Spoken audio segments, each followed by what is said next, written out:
I'd like to start off with some introductions. My name's Laura Gergley, Marketing Manager with McGraw Hill, Canada, and I specialize in science, engineering, math, and computers. I'm just going to pass it off to my colleague, Mark, to introduce himself. Hi there, I'm Mark Grzeskowiak. I'm the Portfolio Manager for Science, Economics, and Math and Chemistry at McGraw Hill. Excellent. Okay, so let's get started. Thanks for attending our event, Achieving Student Equity Through Technology in the General Chemistry course. Now, I'm actually going to pass this back over to Mark to explain why we're hosting this event today. Over to you, Mark. Sure. So why are we hosting this event? The cohort of students entering universities and colleges in the fall will have experienced varying levels of disruption in their high school education journey due to COVID-19. And this creates the potential challenges for the general chemistry classroom. To a certain degree, these are challenges you will all have encountered in the past. For example, students in the course with vastly different levels of chemistry and math proficiency, students coming to class unprepared, and students struggling to think critically about solving problems. So the current situation, I guess, raises some questions. Will COVID-19 and the effects of a disrupted educational journey intensify these challenges for instructors teaching general chemistry in the fall? How are you thinking about helping students and achieving an equitable learning experience in the classroom? And can adaptive technologies like ALEX help? This is essentially what we hope our event today will help to solution. And I'm very happy that you were all able to join us today. All right, thanks, Mark. So what are some of the outcomes we're hoping to achieve today? Well, we have two. The first being, we want you to network with general chemistry colleagues across Canada. So some of you on the line may or may not know each other, but hopefully by the end, we'll all be well acquainted. And then most importantly, the second outcome, we want you to leave with best practices on how to implement equity into your general chemistry course. So how are we going to achieve these outcomes? Well, let's go over today's agenda. We're going to start off with an icebreaker and interactive discussion about overcoming general chemistry course challenges in a COVID-19 world. This will be led by author Dr. Rashmi Venkateswaran. Then we're going to dive into an ALEX chemistry demo about meeting every learner where they are. And this will be led by Dr. Katie Leach. And then we're going to wrap up today's event with a quick Q&A. So if you have any questions along the way, feel free to bank them and, let's dive into those questions at the end. Okay, so before I pass this off to Rashmi, let me introduce her. Rashmi is Senior Instructor and Undergraduate Chemistry Lab Coordinator at the University of Ottawa. She's McGraw Hill Canada's author of Silberberg, the 3rd Canadian edition. She's interested in teaching new methods to improve student learning in both lecture and lab. And she's been nominated by students for the 2012 Capital Educators Award. So please join me in warmly welcoming Dr. Rashmi Venkateswaran. Rashmi, over to you.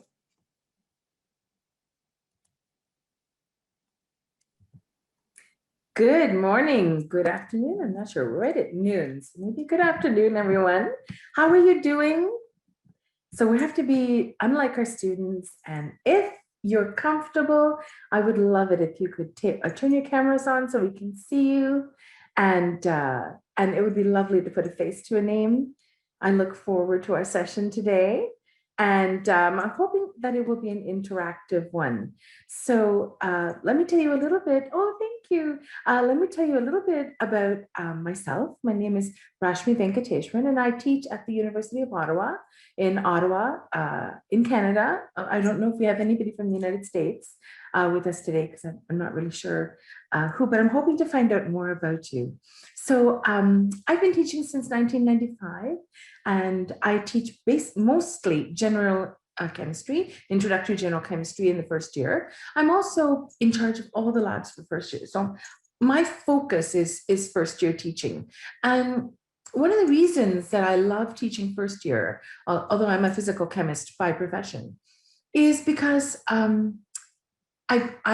very much value teaching students and helping them overcome this barrier between high school and university. And it is a significant one because expectations in high school are most certainly not our expectations at university. And students who come in, the first course in chemistry that they see is in fact our introductory general chemistry course. And students have a very different expectation. They come in and the hardest, I'd say the hardest thing for them is being able to reconcile what they've been taught to expect in high school with what we're expecting from them at university. So in a sense, we're almost the ones who have to prep them. We have to prep them on what it is that they can expect at university. This is tough at times, especially now with COVID, where they have so many other things that they have to overcome. It's been a challenge. I would say it's been a huge challenge this year, but in general, it is challenging anyways, because they're younger by a year. Students coming into the university are younger by a year. And it's at that, I think at that critical stage where they're really maturing from being very young people to mature adults. There's that huge transition that happens in a year for them, and we're catching them at that point. So they're still emotionally less mature. I think they're still intellectually a little bit less mature. And so hopefully we're helping them through that transition. And so for me, that has always been very, very important. So I love working with these students. I love helping them make it through that transition in as positive a way as possible. So I try to support them through that change as much as I can. And so one of the reasons I agreed to be an author with the Silberberg book for the Canadian edition is because I really love the Silberberg approach to teaching. It's very structured, it's very visual. There's a lot of connection between the macro, what students can see, and they're quite visual at this age. So they see things and they understand them, but then we're transitioning from that macro scale right down to micro at the atomic level, and they can't see that. So they don't necessarily make those connections. They don't understand what it is that they're seeing. And so for me, it was very, very important to be able to show them those connections. And I loved the visuals in the Silberberg books. So when I was asked if I would come on as a Canadian author, I was really genuinely flattered and honored, because I saw the style of the Silberberg book as being very similar to my own style of teaching. That is to say, it supports students through this macro to micro transition and uses as simple terminology as possible to explain some very, very complicated and difficult concepts. But I tried to put a more Canadian spin on this because I find there are certain distinct differences in the way, generally, just from talking to all my colleagues in multiple conferences that we've attended throughout Canada, there's a distinct difference in the way we teach in Canada to the way that is taught in the United States. Most notably being, of course, the majority of us prefer to use the SI and metric system.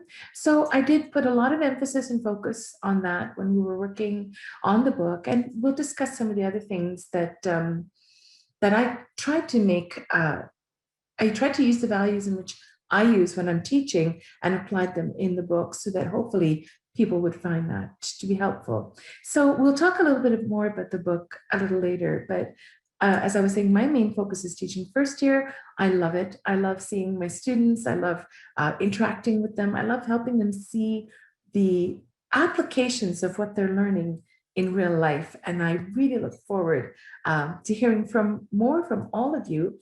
And I'm really hoping that what we can do right now is have a little icebreaker session. And I would love if you would, one at a time, maybe I'll call on you by name to make it easy. If you wouldn't mind to unmute, turn your camera on, and let us know where you're teaching, what do you teach, and maybe in a couple of sentences, why you teach and what your teaching philosophy is.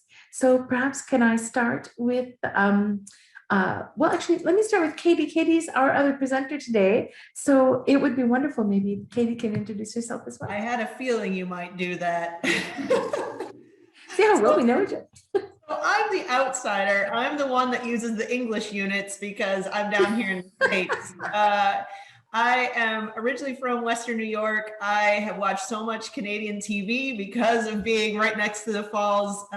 You know, we have Tim Hortons. I love going to Canada. I wanted to move to Toronto. So I was teaching at Valparaiso University outside of Chicago. I was teaching non-majors and general chemistry students. I never wanted to go into higher education, but then when I did, I loved like bringing chemistry and making people aware that they need to be knowledgeable about chemistry because, you know, they'll be sold snake oil and they need to be educated voters.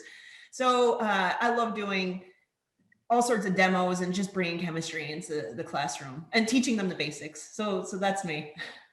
Thank you, Katie. Could I ask Holly to go next? Hi, everyone. My name's Holly, and I'm an instructor at Conestoga College in the pre-health program. I teach introductory chemistry, and I have to say I feel very similar to Rashmi and Katie in that I love the introductory classroom, the introductory level chemistry, and I really appreciate a variety of students. We get quite a variety of students in pre-health going into some going into a second career as nurses or PSWs or firefighters.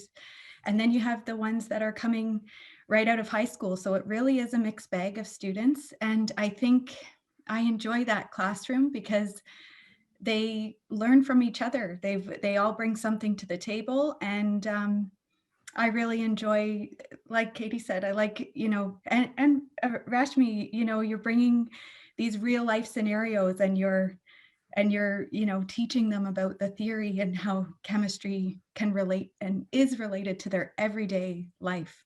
Yeah. Holly, can you tell me where that is? Conestoga College? Where is that? So it's in Canada, Ontario, southwestern Ontario. So we're kind of fantastic. Yeah, I've never been, so I was curious. Thank you. That is amazing. Thank you so much, Holly. Could I ask Susan to go next? Susan Findley? Hi, I'm Susan Findley. I'm at the University of Lethbridge. I think I've met Rashmi before at some conferences in the past, actually. I teach introductory chemistry and also organic chemistry, so I basically wind up teaching kind of a sequence of courses, not all of them every year, of course, but it's kind of fun because I get to see the same students from first year all the way through second year organic, all the way through to my fourth year medicinal chemistry course, which is really quite fun from, you know, watching them grow type of perspective. Obviously, the numbers shrink dramatically as the students progress through that sequence. One of the fun things about, I think, teaching intro chem is the wide variety of students that we see. I mean, we are cognate in an awful lot of majors. We just went through this whole timetabling, come up with a new way to do automated timetabling at the U of L. And all the tests got run on intro chem because of the fact that we were the most difficult course to schedule because we had to interact with so many different programs, right? We've got the people in health sciences, we've got the people in chemistry and physics and environmental science and nursing and kinesiology and everybody who wants to be a doctor or a vet or anybody else, right? So I think that's really nice. You get this wide variety of experiences. And like I think Katie was mentioning, I mean, as far as I know, only a minority of my students are actually going on to be chemists or anybody who's going to need chemistry in their career per se, but they all need to go on to be scientifically literate citizens. And I think that that's a really important thing, you know, to help them develop is their ability to think critically and their numeracy and when to see that the statistics they're being presented are a pile of crock. Oh my God, amen to that, Susan. I absolutely agree with you. That is fantastic. Thank you so much. We're going to talk about that. That's a really, I think, relevant and important subject. Now, is it Una? Did I pronounce that correctly? Hi, it's Una. It's Una. Thank you. I have another friend who spells it the same way, but she pronounces it Una, which is why I wasn't sure. Thank you, Una. Yes, hi. So my name is Una Damsig-Bistervoda, and I teach at Wilfrid Laurier University. And and I actually teach at our Brantford campus because we have a Waterloo campus and we have a Brantford campus. So I teach over there. So I teach first year introductory chemistry labs. So I also see a variety of students. Most of them are from our public health.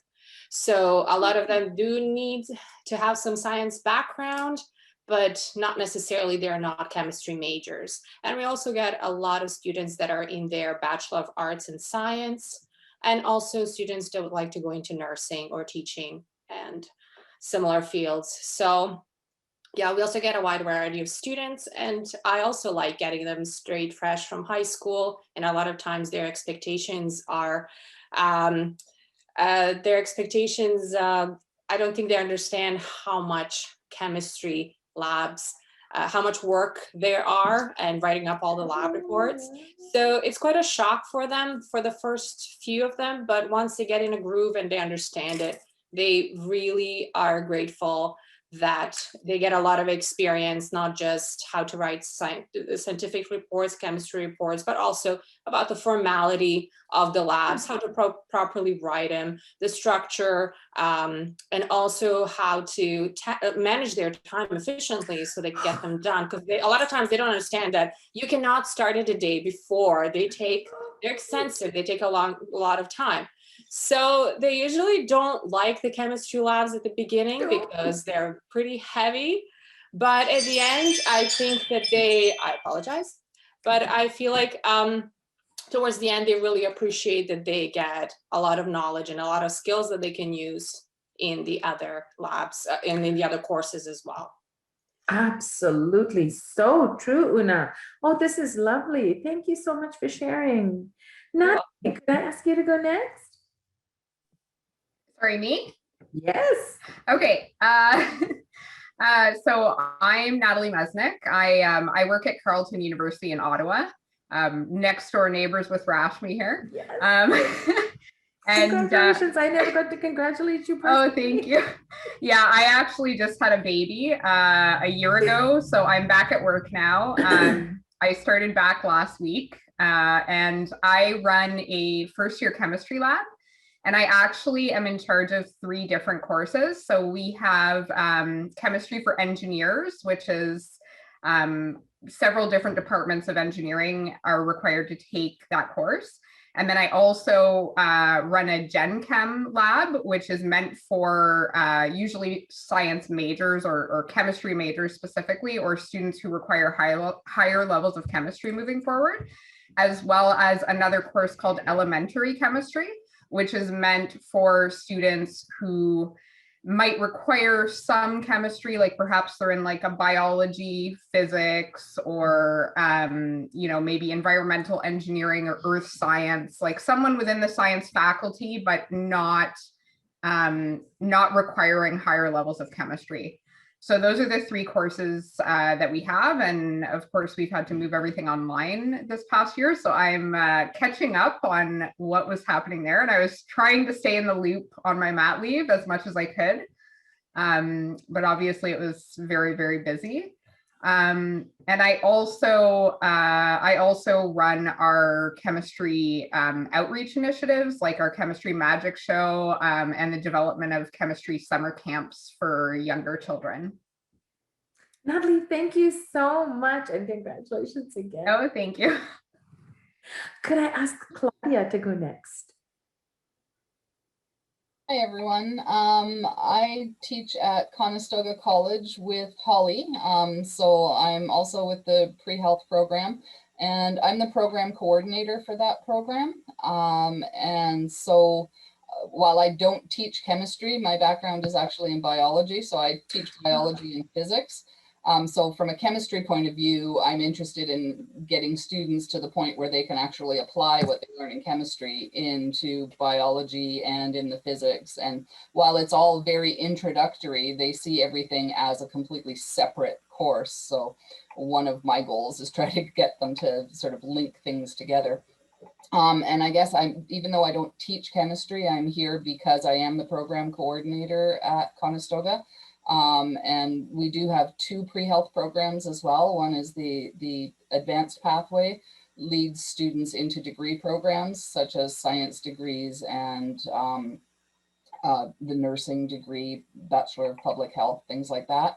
Whereas the certificates and diplomas pathway leads them into practical nursing and all of our health science diploma programs. So they need some chemistry background for that. We assume in our program that they're coming in with no high school chemistry, because that's part of the purpose of our program, is that if they didn't take their sciences in high school, we get them to the point where they can then apply to their next program. So our goal with this seminar here, I guess, is a little bit different in terms of where I gather from what I was told that it's about bringing people to the same starting level. Whereas what we're looking at is maybe using the software as an adjunct to our teaching them the basic chemistry, like the very basic kind of high school level chemistry. Thank you, Claudia. That is so wonderful to hear. I appreciate that so much. Thank you. Sarah, I'm sorry, if you'd like me to put you a little later, if you want to finish, that's fine too. Or if you're okay, I can ask you to go now. I'm fine. Thank you, Rashmi. My name is Sarah Kirkup, and I actually work at Conestoga College in Kitchener, Ontario with Claudia and Holly. So we're all part of the same team. So we teach, we are part of the pre-health science program at Conestoga. I am actually fairly new to the program. I'm a physiotherapist by trade, and I just recently started dabbling in teaching over the past couple of years.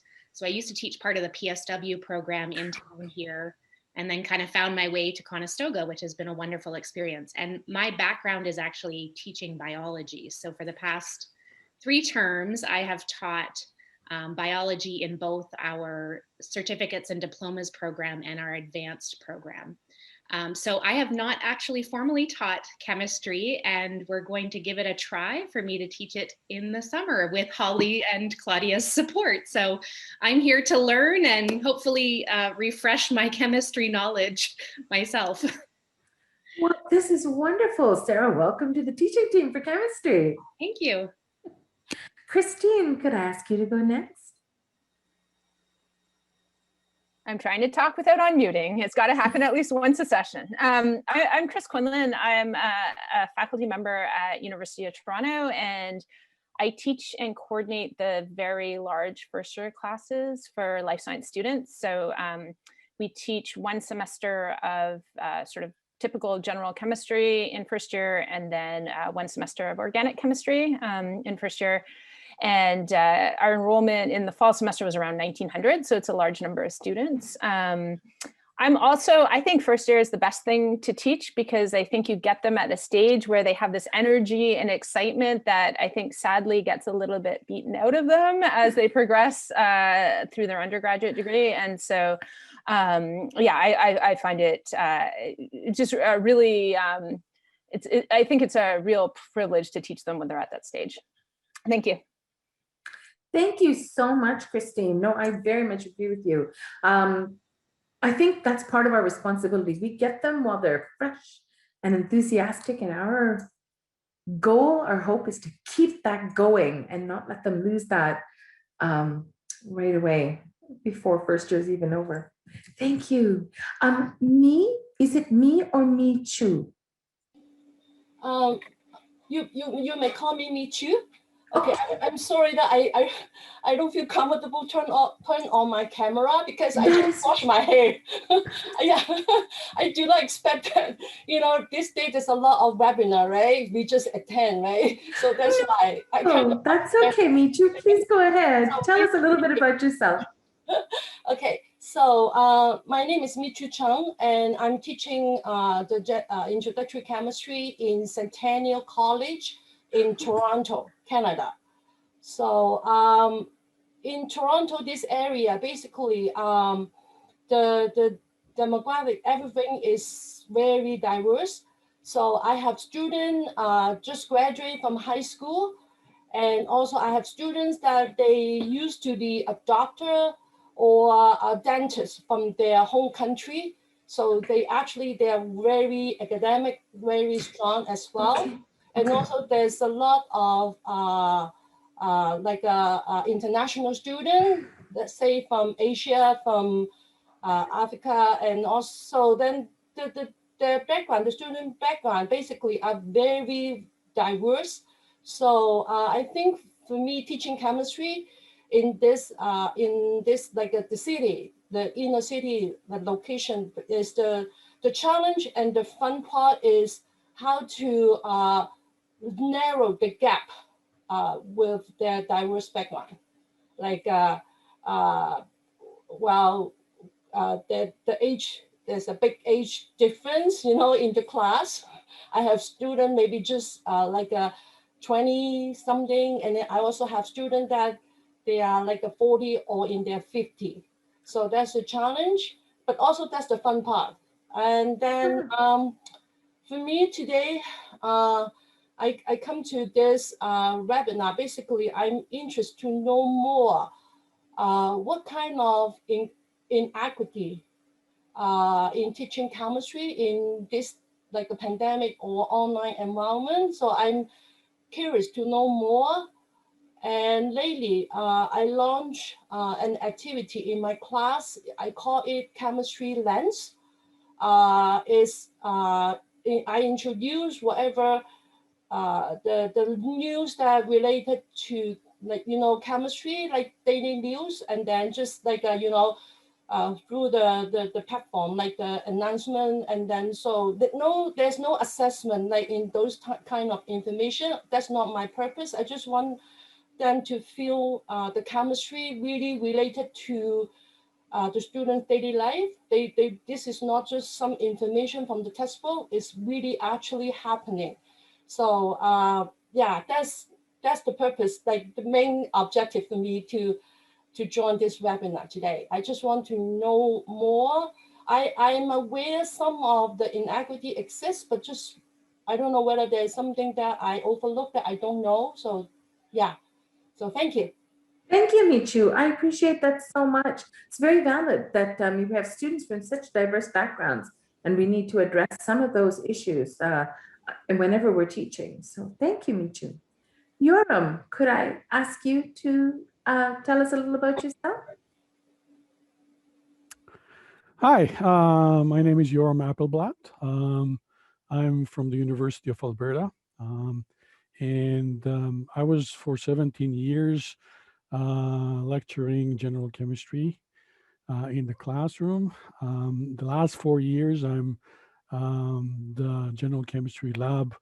It's a fancy name, lab director, but it's really a lab coordinator. And I always viewed my role, whether as a lecturer or now as a lab coordinator, as more of a facilitator. You know, the onus ultimately is on the student to really want to learn.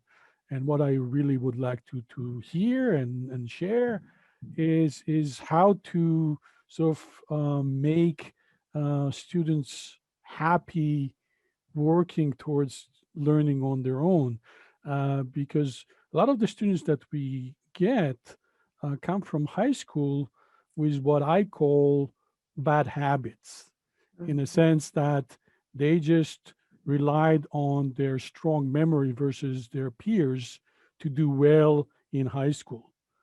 And now suddenly, first of all, everyone has good memory. And second, now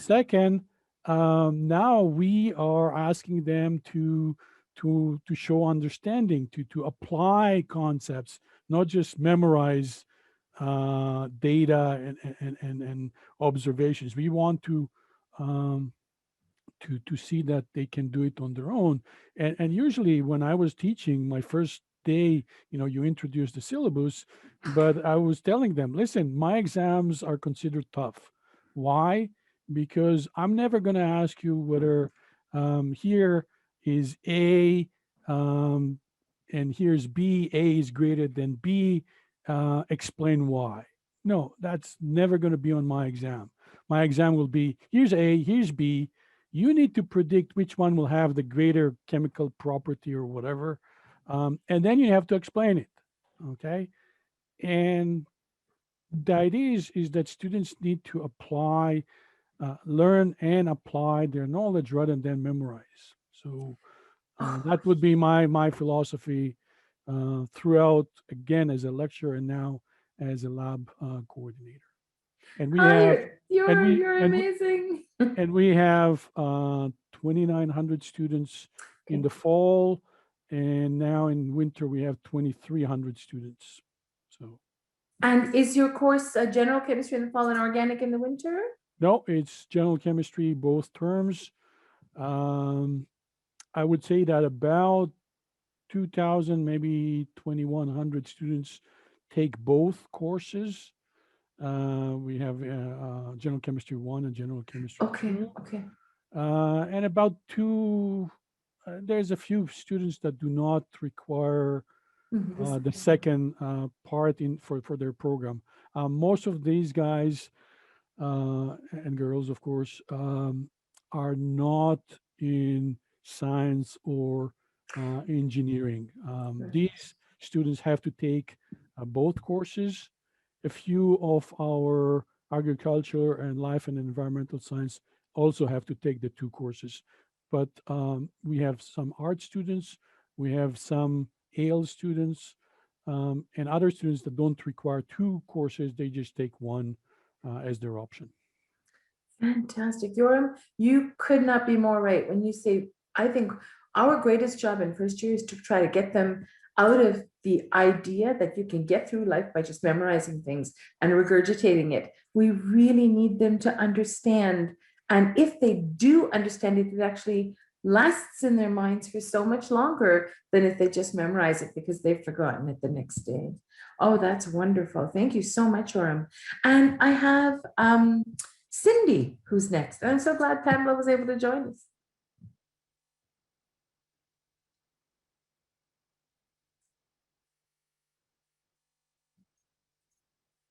Cindy, are you there?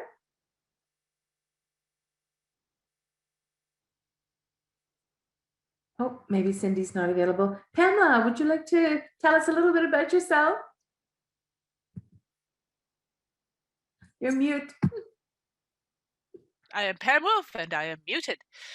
I'm Pam Wolf. I am an instructor at Carleton University. I've been there for 35 years. And the course I teach most frequently is chemistry for engineering students. So a very physical chemistry slant on that. And I've also taught courses in science communication, and I teach an interdisciplinary science and chemistry course, physics and chemistry course for the environmental studies students. Thank you so much, Pamela. I really appreciate that. I'm not sure, maybe Cindy is just not available at the moment. We're going to go ahead. What I'd really like to do is talk a little bit today about some of the struggles that we're facing right now in the midst of COVID. And I think all of us have found that that has been a little bit of a challenge. I think you all sound super interactive. So I suspect that your interactivity hasn't changed too much, but I'm sure everybody's always looking for a way to be even more interactive and to be able to share what they know in deeper and more meaningful ways with the students. But if I could really, again, I'm going to try to get you to be as brief as you can, maybe in a sentence or two. If you could tell me, what are the topics that your students are struggling with the most? And are there any really key challenges? What is maybe the one biggest challenge you faced right now in teaching because of COVID?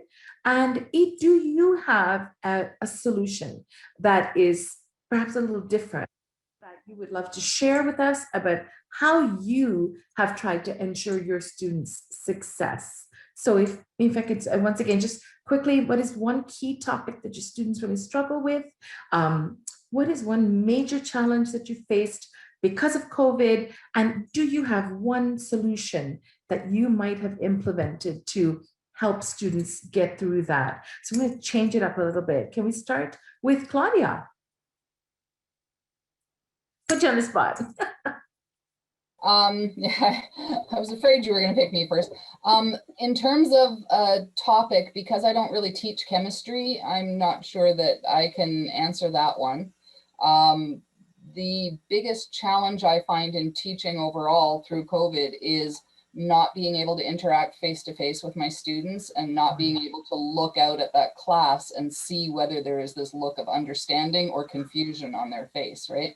You know, how you gauge how you're doing by the reaction that the students are giving you. And when most of their cameras are off and you can't see them, I find that really difficult. A potential solution to that, I do ask them to turn their cameras on every once in a while. But again, when you're screen sharing and showing them your PowerPoints or the whiteboard or whatever, you can only see the first 3 in the class or whatever it is. So, so I'm really not sure what the solution to that is.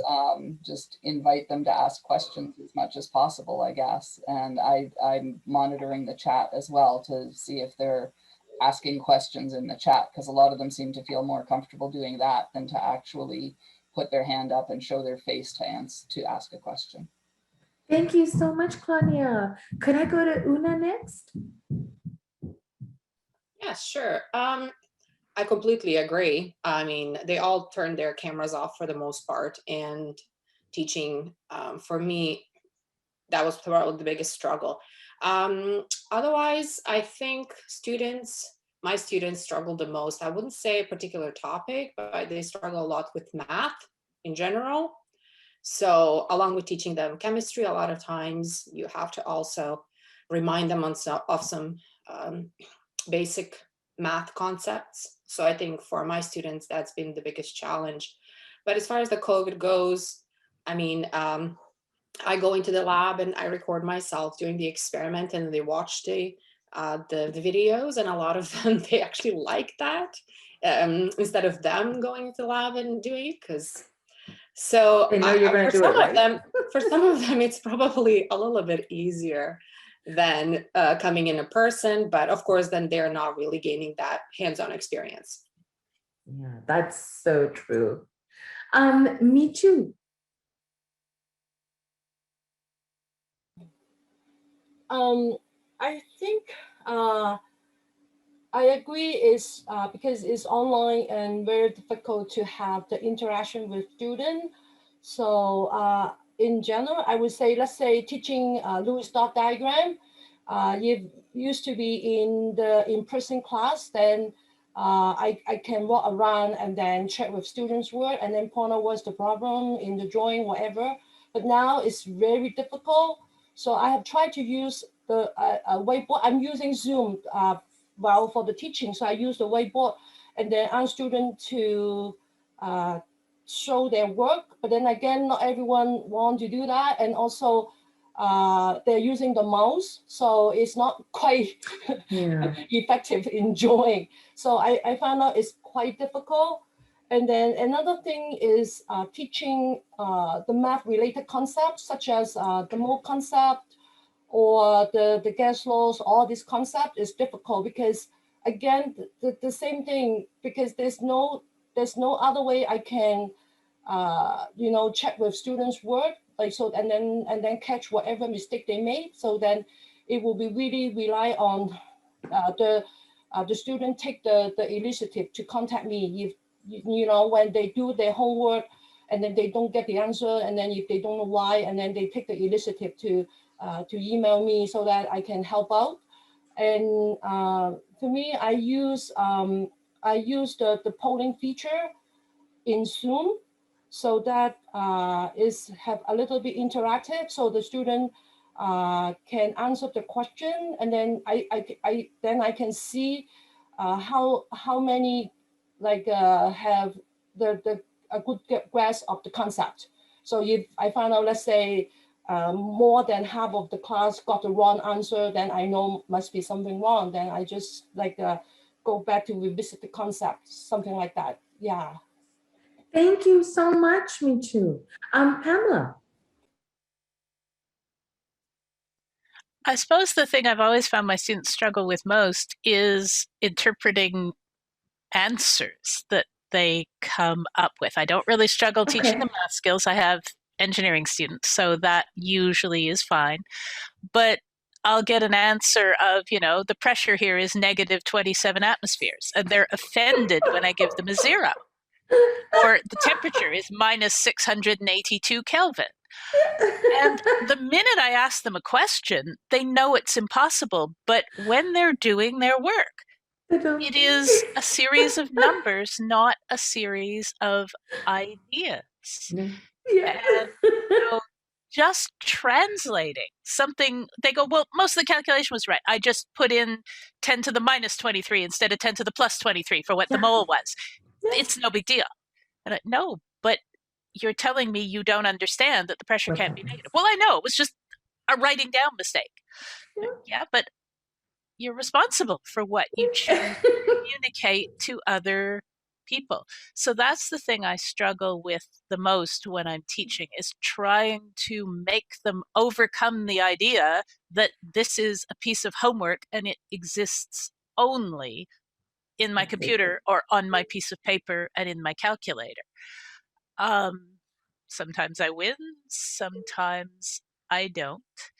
My biggest COVID challenge, I think, is that I have a large number of international students. We have variable computer network access from slim to none, and even my rural students 30 minutes outside of Ottawa.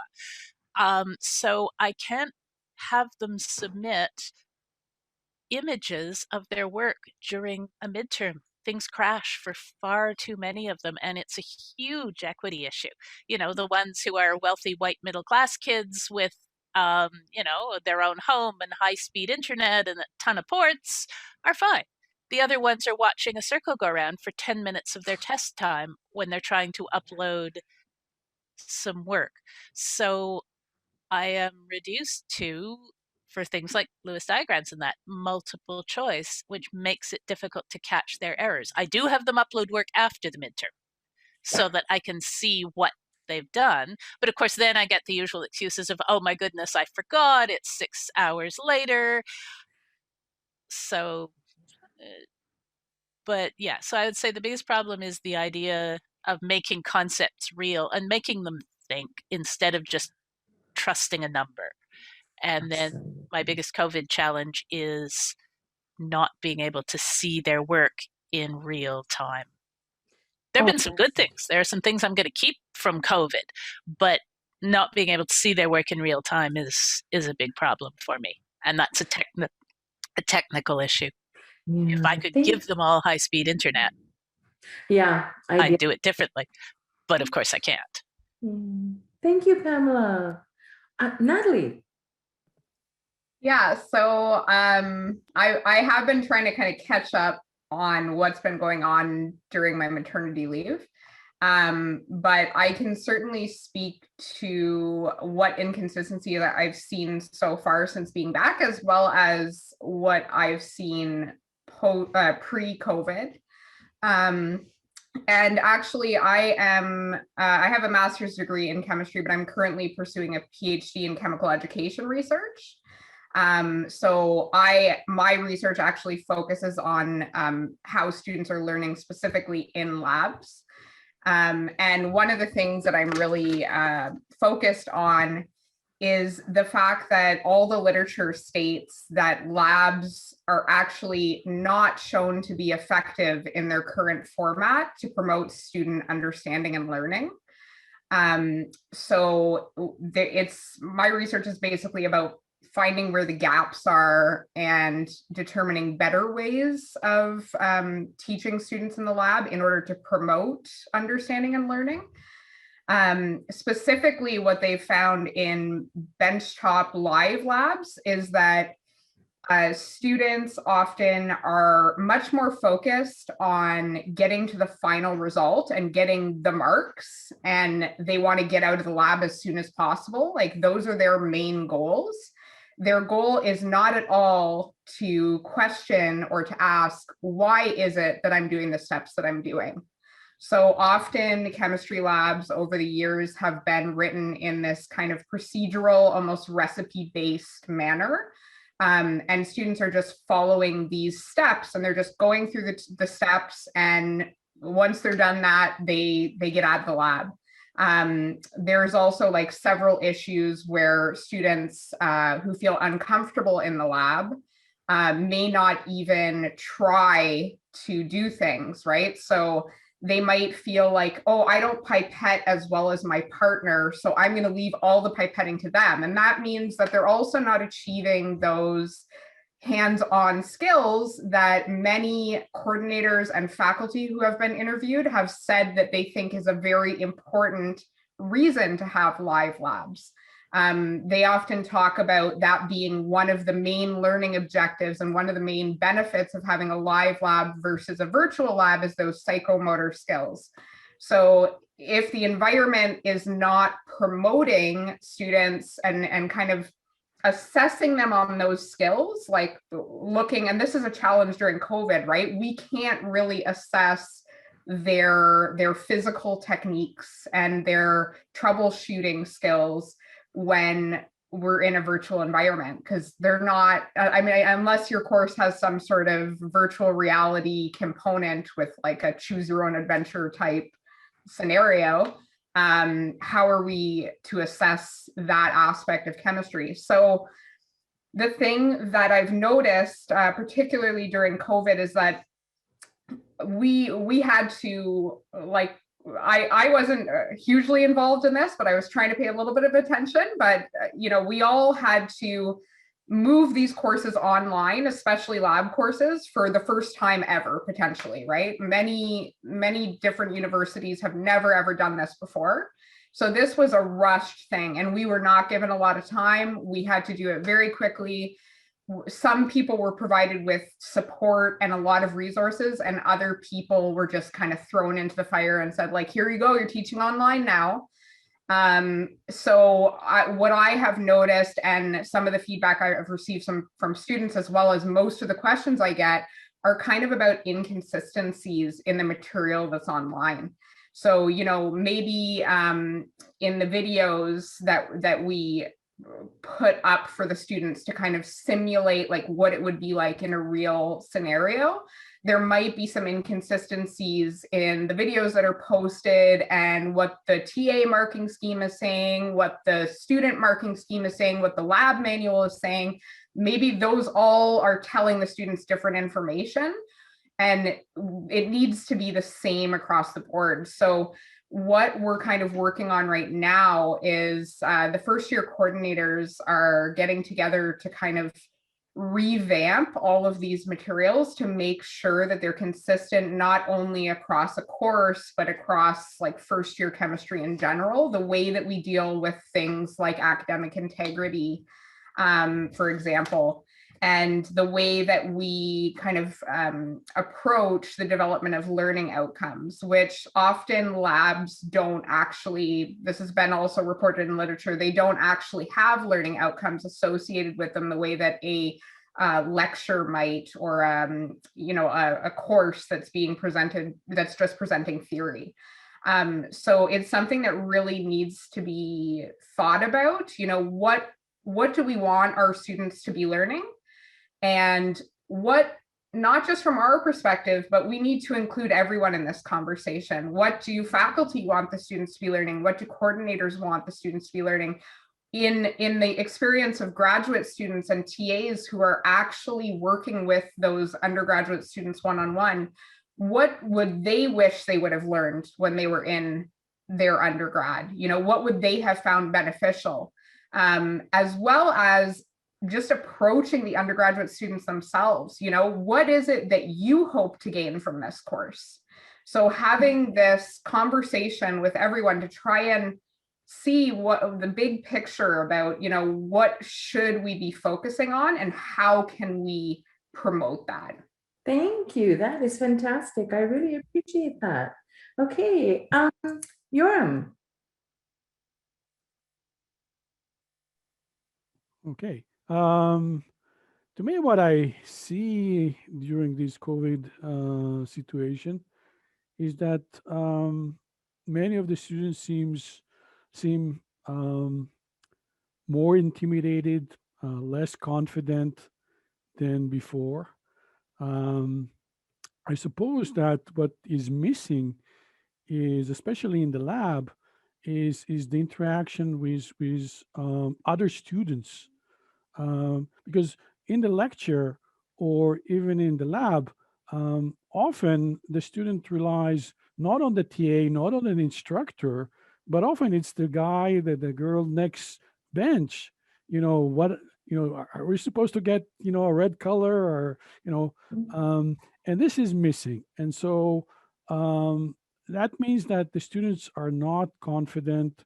They either don't ask questions because they're afraid to approach us for some reason, despite the fact that we're trying to create help sessions and be as forthcoming as possible.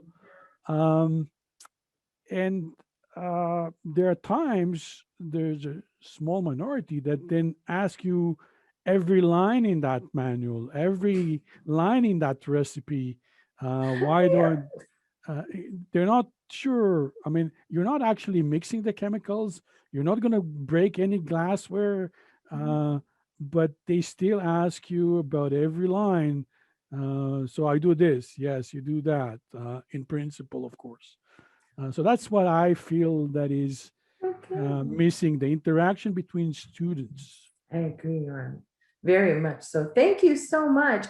We are getting to time, so if I don't want to miss out on the last few people, but if I could get you to keep it as tight as possible. Sarah.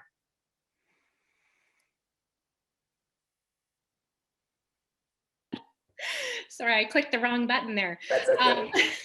So again, I don't teach chemistry, but what I can bring is my experience from what I have taught in biology. And so one of the biggest challenges I find in teaching biology is with our international students when English is their second language.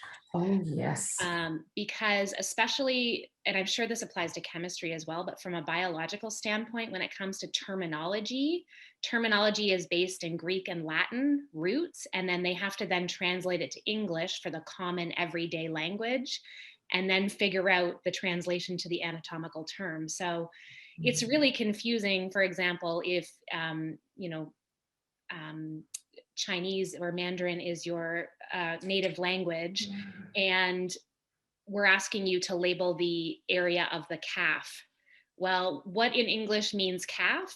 A baby cow. But on the human body, where is the calf region? It's on your lower leg. And that region is called the sural region. So it's very, very confusing.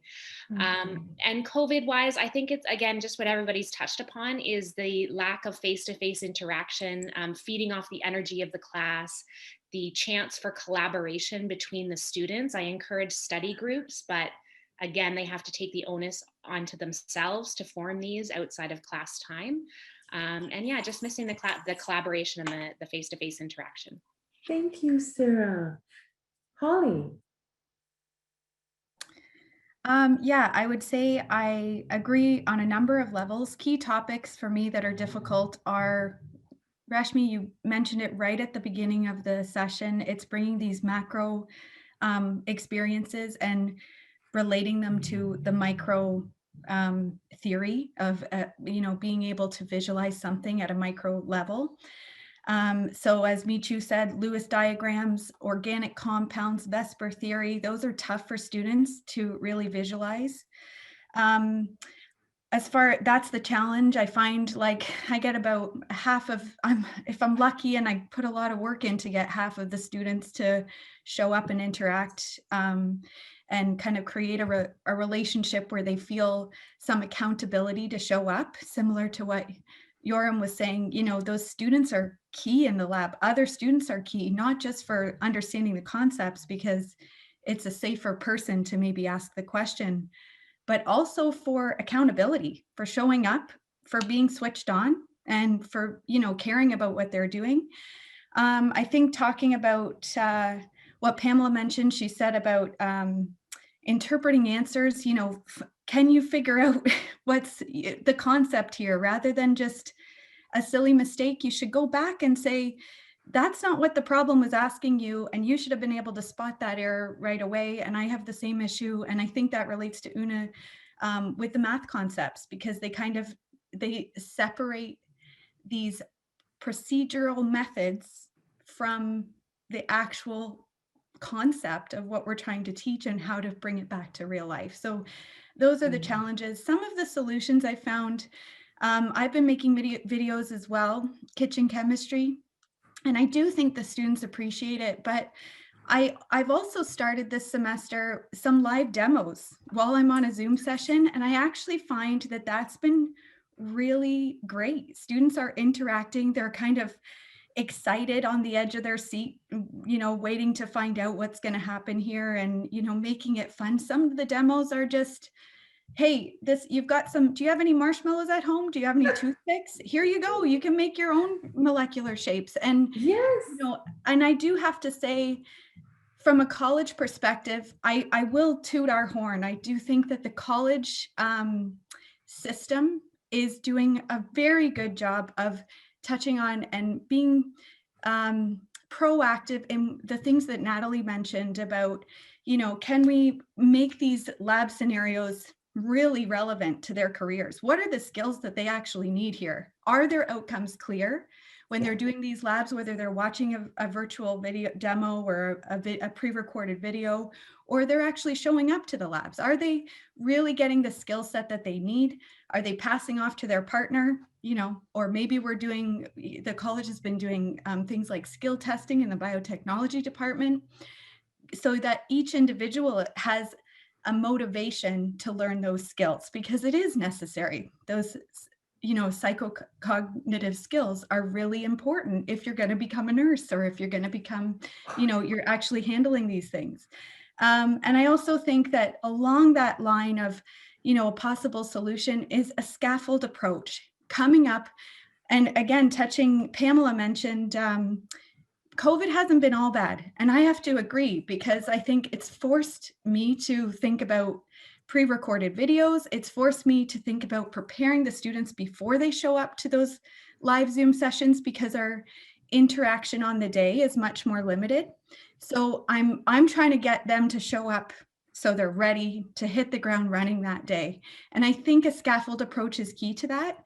And I think being forced to present some of these videos where, it's a natural thing children do it all the time. My kids do it all the time. My youngest is so physically beyond my older two, because he's had two older siblings to watch do it first. And then when he tries it, he does a good job of it. So I think that's something to consider for students. They're watching us maybe in a virtual or pre-recorded video, and then they have that could be brought back into the classroom. And, we could use some of this forced adaptation from COVID to improve our classroom when we're able to get back in the lab. Oh, that is fantastic. Thank you so much, Holly. I appreciate that. Susan? Yeah, I definitely agree that I plan to take a lot of the materials that I've generated this year in COVID and use them going forward.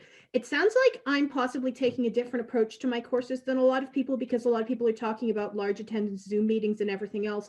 And I've actually gone mostly asynchronous. And so I would say that the biggest challenge that the students have is, as noted in the chat, time management. Time management is huge, because of the fact that whether you're going synchronous or asynchronous, it's all recorded, and a lot of students feel like, oh, I can just watch it later. Yep. And so what happened after our first midterm in Chem 1000 this fall is it became very obvious that a lot of students had done that and waited till the very last minute, even though we have weekly graded homework. They'd do the homework, but what they would do is they'd literally watch the videos at the last second, spend way too much time doing the homework because they hadn't done the pre-homework stuff.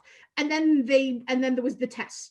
And so I actually laid out, I sent a couple of emails, but I also made up a document for them that just sort of outlined, psychologists say you need to look at everything 7 times to actually learn it. Here's how you do that in a chemistry course. It's just really obvious, simple stuff, right? Like, look over the notes before you watch the videos, watch the videos, review your notes, go do, like, I have not for credit practice questions on my website, and then go do the homework. Hey, look, that homework, that's number 5, not number 1, and you know, and so it was, I thought it was really nice, and I keep using it, and I set it up so that there was sort of a, if we were back to normal, I could just, you know, it was like, this is what it would be normal, this is what it is COVID, because they all knew COVID was weird.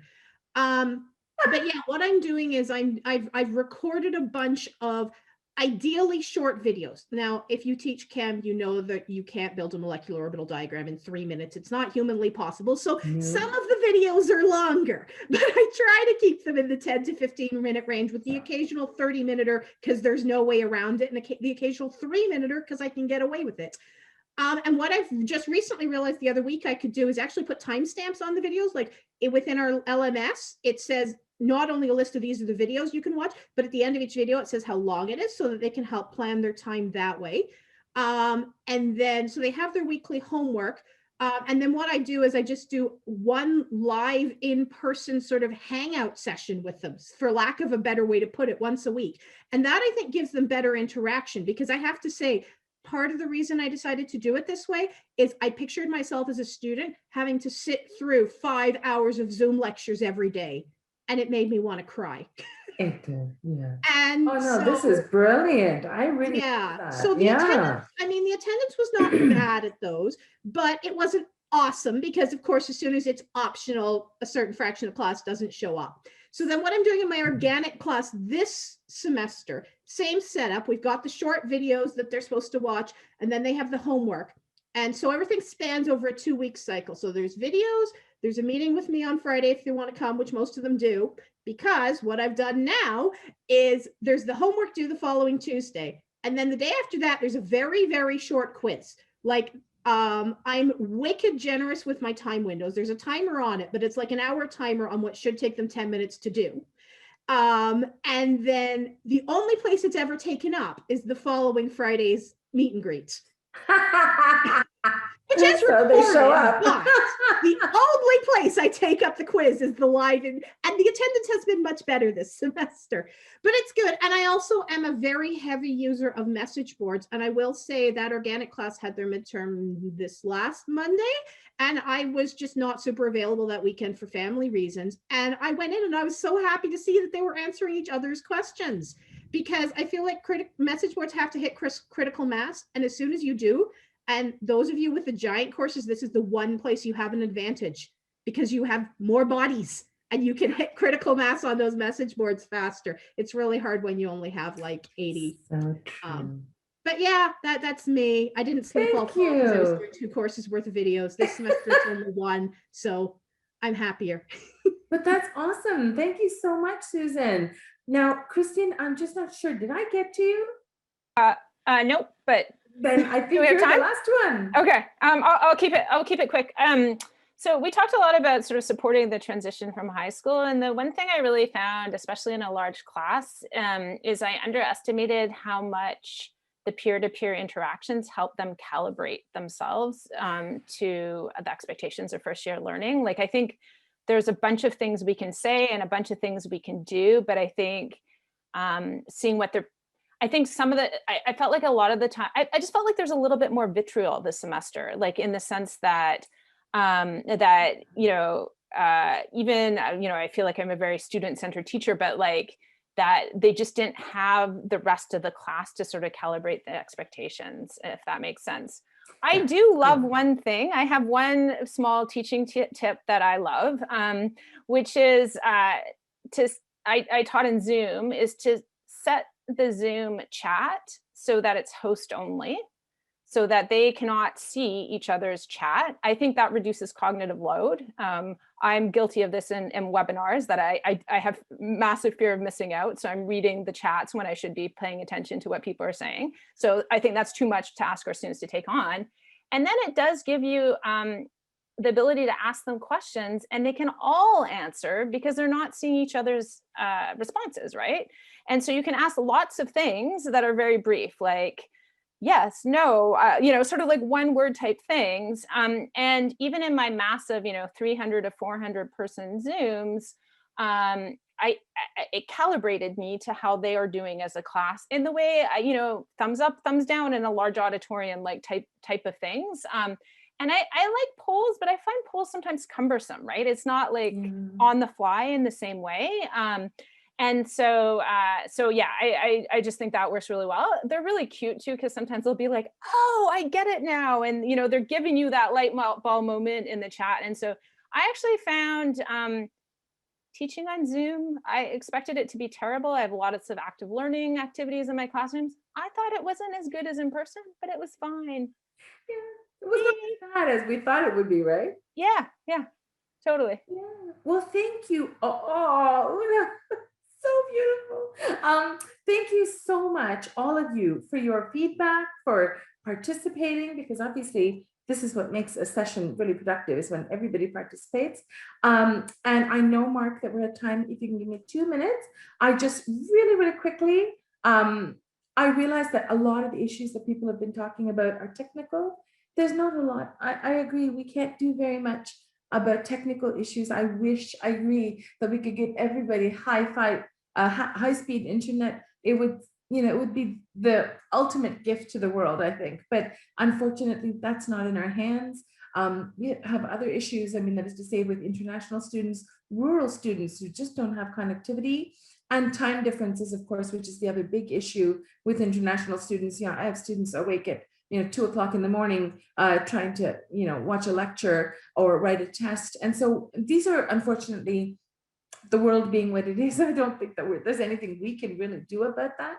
Obviously, the asynchronous bit really helps them. I've had so many students tell me, ask me, are you okay? I don't participate in the class live. I promise I'll watch everything. I will be there for the tests. And so we have to adjust and accommodate those student requests because of the reality of life as it is. And I don't think that's anything we can change. I also agree that there's a lot of work that needs to be done by all of us in terms of setting clear expectations, not just in the lab, but in the course. I think we have everywhere to make sure our expectations are super clear, make sure that students know exactly what we want. But I think at some point in time, there is also the requirement that students realize that they have to think outside the box. And I think rubrics are really good because they help students guide them towards what they want. But I think rubrics become a box that students have trouble getting out of, because at some point in time, they're expecting us to tell them basically what needs to be done. But then there are a lot of students who will do just what is necessary. And if it wasn't in the rubric, then they're not going to do it. So at some point in time, I think our purpose is to get them to think outside that box. And for that, really, sometimes not giving them a rubric is more helpful, because then they do have to do a little bit of thinking. And that's a thing we can argue about. I'm sure all of us have different ideas on that. However, just to address a few quick things, some of the points that were brought up, that I'm hoping that you'll take a look at our third Canadian edition of the Silberberg textbook, because we have addressed them. And the first one I'd like to address is my pet peeve. And that is the fact that so many textbooks will ask or phrase a question of the form, how many milliliters of this solution have to be added to this? Or how many grams of this will be produced when? And it is, I find it just through my 25 years of teaching, students look for equations because they don't know how to approach a problem. And so here they are looking at equations and trying to find an equation that has grams in it, or an equation that has milliliters in it. And of course, there aren't any. All equations of quantities rather than units. So through the entire book, one of the things that I have really worked tirelessly on, and I will work tirelessly on for all the associate materials as well, is to make sure that everything is quantity-based rather than unit-based. So for example, none of the questions will say how many milliliters or how many grams. It would be what mass of this is required, or what volume of this, or how much time. And then you can be more specific if you want. So if you say what amount, you could say what amount in grams, what amount in moles. So you can be precise as much as you want. But in general, it allows us that freedom to generalize to the quantity, which I think also helps students get out of that box, because then they hopefully start to think about the fact that, well, if you're asking for a mass, I could give it to you in milligrams, I could give it to you in kilograms, I could give it to you in grams. So now I have to think about which is the appropriate response. And that, I think, addresses a little bit Pam's point about interpreting answers, because I think, I mean, I had a student who told me that the radius of the atom was 10 to the power of 7 meters. So I told them if they found that atom, they would get the Nobel Prize. So it's just the idea being, again, yeah, they're not thinking really about the answer that they get. And so the other thing that we've done in the Silberberg book is we have the quick check after solutions for students. So we go through and literally tell students, round up all your numbers, and you should get something that is in the ballpark range of your actual answer. So that's, I think, a lovely little addition to the solutions, which it's that rule of thumb, you know, how we do things. Like, I want to know roughly how much it's going to cost me. I round up all my numbers to a quick math, and then, you know, I have an idea if I can afford to buy that piece of furniture. It's just, it's not an exact number. Yeah, it'll be maybe 1,000 this way or that way, depending, but it's going to be pretty close to the ballpark. And I think even getting students to do that before they do any math. So, you know, say, okay, here's your question. Give me a ballpark answer. Where do you expect to find this, you know? And so I think that's the kind of thing that we do try to address in the book. And it's one of the things I like about it. And then, of course, I think relevance is the other key thing. We got to make what we teach relevant to them, for them to care enough about it, for them to think about it. And one of the things we do try very much to do in the book is we try to relate it to their lives. So why should they care about this? Well, because it affects you. And I think that comes back to being a good citizen, being able to vote intelligently, because you need to know how these things affect you. And if you don't, then how can you be a responsible citizen? I tell my students, it doesn't matter if you're going to be, a chemist, or if you're going to be a housewife, it doesn't matter, because you still need to know these things for your daily life. You need to know. And, you know, just giving scenarios, some of the connections that we try to put in the book, we try to highlight some of the things where the chemistry affects them in a meaningful way. So these are we've tried to bring out. And of course, I think because we're in Canada, I think all of us love to have a role model. I mean, in general, whatever you're doing, it really helps if you can identify with your prof, if you can identify with your TA. But I think if they have a textbook in which they can see things that they recognize. So we all talked about Tim Hortons, and so the idea, well, if you see Tim Hortons in your book, you're like, I can relate with that. Or, you know, if you see, and we've tried to profile people across Canada in different areas of research, and amazing, you know, you open the book and go, hey, that's my prof. Or, wow, I know that person. Then it makes you think, it's like it personalizes that information. And I think that personalization of information makes it an ownership thing. It's like, I can do that because that's somebody I know.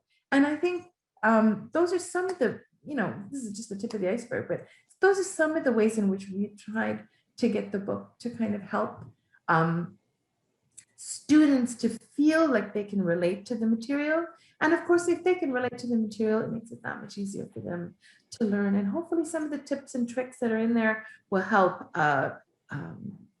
instructors as well to make the material personal and help them learn it more on a one-to-one basis. So I really do, see what mass of CO2 is produced, reporting kilograms, or what mass in brackets in kilograms of CO2 is produced. So no matter how you phrase it, it does, again, it's a mass, it's not how many kilograms of CO2. So these are the kinds of things that we've tried to really push in the book. And I really hope you'll at least give it a look and see what you think about it. I'd love to hear your feedback. And more importantly, if you have any questions, or if you have any concerns, or if you have any suggestions, I would love to hear from you. And I really enjoyed this time together with you. I know that some of you have other things to do, but I do hope you'll stay, because Katie is going to tell you one of the things that the new edition is going to have that I think is pretty amazing in terms of addressing many of the issues we've talked about today. So I think we're going to give you, I'm going to turn it over to Mark and Laura. And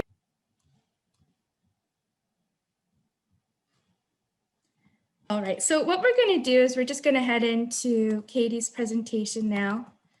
And this is where Katie's going to demo Alex Chemistry. She's going to talk about, how ALEKS Chemistry helps meet every learner where they are.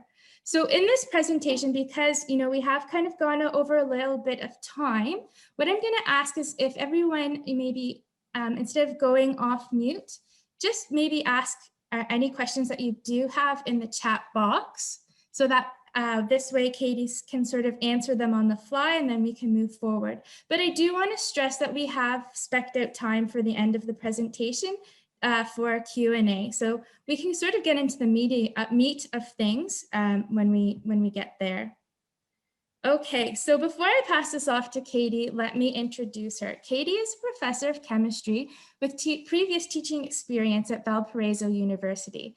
And as Katie said earlier, it's just outside the Chicago area. Her specialization is in nanomaterials, and she likes to teach general chemistry and chemistry for non-majors, which includes engineering and nursing students. And I believe that some of you have said that that's sort of the wide variety of audience that you teach on a daily basis as well. She's also an avid user of ALEKS Chemistry and has been using ALEKS for over 2 years. So please join me in warmly welcoming Dr. Katie Leach. Katie, over to you. Okay, let me just let me get my screen up here.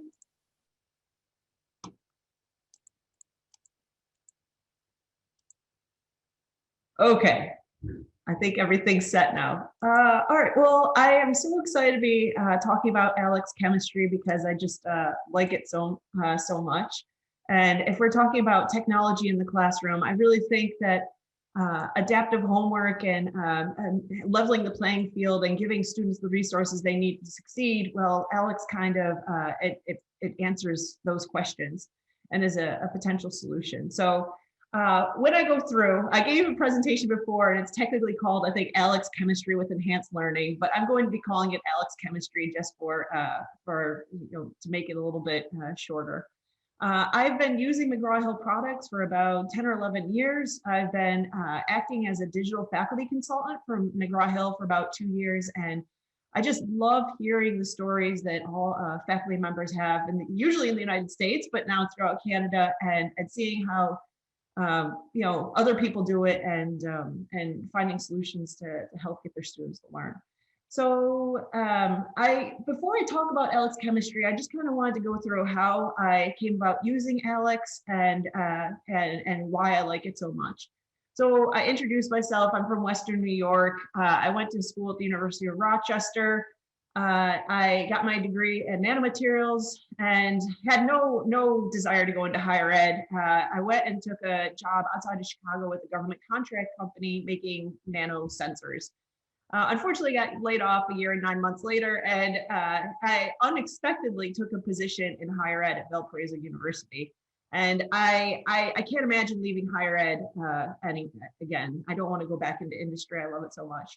And I do call myself a Great Laker because apparently I can't leave like this whole area, Erie and Buffalo, Ontario and Rochester. Now I'm at Lake Michigan. I just love the region.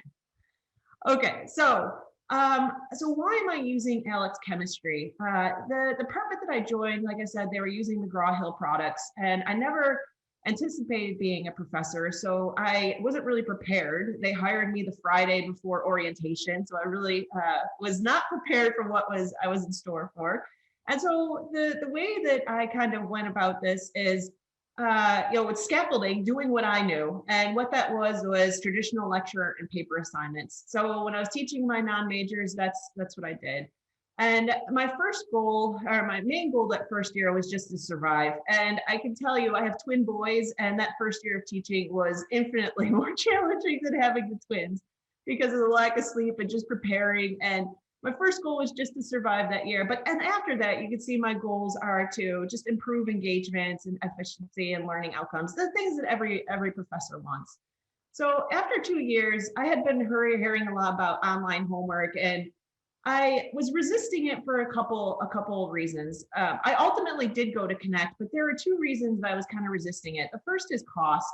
I was teaching non-majors, and so, you know, textbooks and all that stuff can get kind of expensive, and I didn't want to add on another cost if online homework was more expensive or whatnot. And when I did the research, it turned out the cost wasn't drastic or that much more. More importantly, though, is that I never used online homework as a student myself, and so I was really nervous about making the switch to online homework because it was really unfamiliar to me. And I didn't truly know what to expect. And to be frank, I was really worried about being replaced by a computer. I wanted the students to come to me, and I thought that, you know, if I used online homework, they would just go use their computer and they wouldn't need me. Now, those fears were unwarranted because they were coming to me with their laptops, asking questions, and, you know, there's actually quite a few benefits. And the two that I think about when I reflect is that the students get immediate feedback. I get immediate feedback too, because I can see what they're doing. But, you know, I'll work in a problem with students and they can see right then and there if they get the answer. You know, that's different than paper homework, which I'd have to write a key, I'd give it to the graders would have to grade it, and it'd be a week turnaround. And, you know, students would get that piece of paper and it'd have the answer key up online, but how many of them you truly think looked at it to see what was going on? So I really appreciate the immediate feedback. The other thing is the time. I had to, you know, at the beginning of the semester, I'd choose the questions, and that was kind of it, you know, for the prep and the grading. You know, with the paper homework, like I said, I'd have to choose the questions, write an answer key, and it just took a lot more time. So I switched to Connect, and then I decided to change my lecture style. I started co-teaching with Bob Clark, and I went from doing a traditional lecture to a more active learning structure. So what we do is, I heard you guys talk about, you know, it was nice with COVID because you have the students come more prepared to class. Well, that's what we were doing with our class, is that we would have them watch videos, take notes, to come. So they come prepared to class. We'd have a worksheet that they would work in groups, because I totally agree with you that the peer-to-peer learning is so important. And so what we're trying to do is be a resource and have the students come prepared, use each other as a resource to kind of problem solve as a team. And then they'd have a post-class activity where they'd go and work on the homework or do a question. So I really enjoyed that, and I feel like the students, the way they learn and what they retain was just so much different than the traditional lecture. So after doing the active learning for a year, I wanted to find a homework solution that was kind of more similar to my teaching style. And so that's where I kept, when I'd call in for problems about Connect, I'd always hear Alex in the background. And, you know, some of the older faculty members, they didn't actually implement themselves, but they're like, here, you do this. And so I you know, decided I'd give it a shot.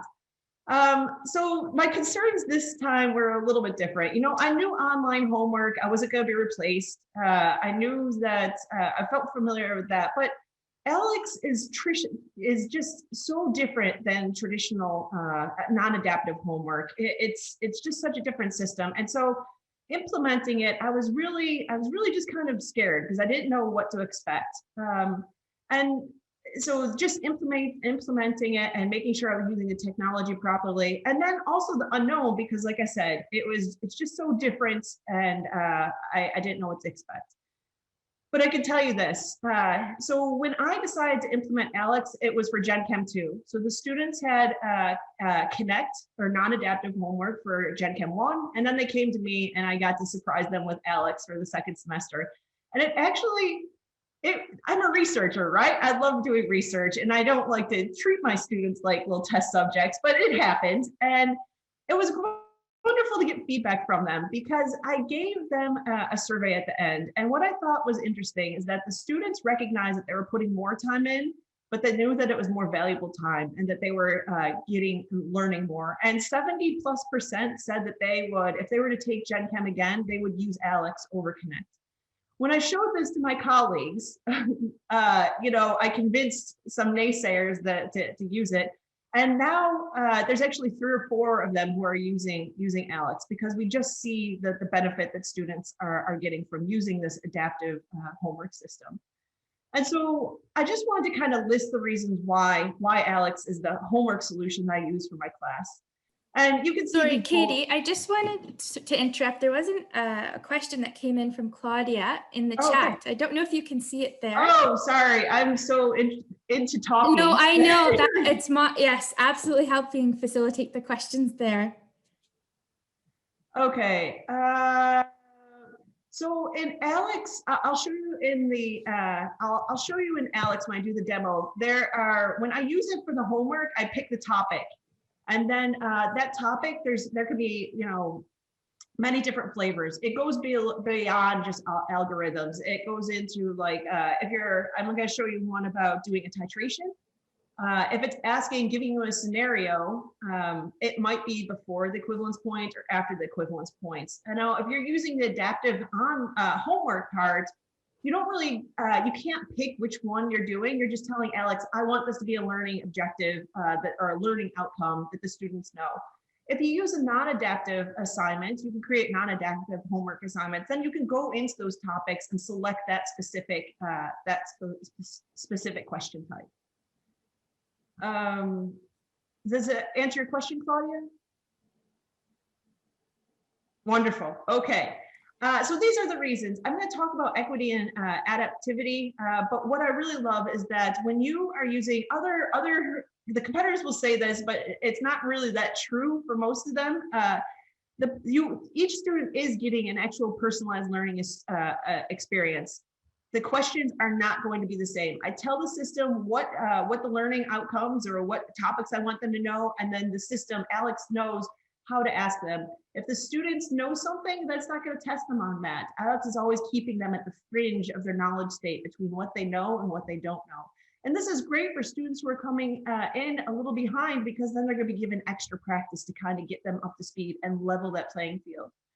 What I love about it is that I finish creating my homework right before the semester begins, and then it's all set.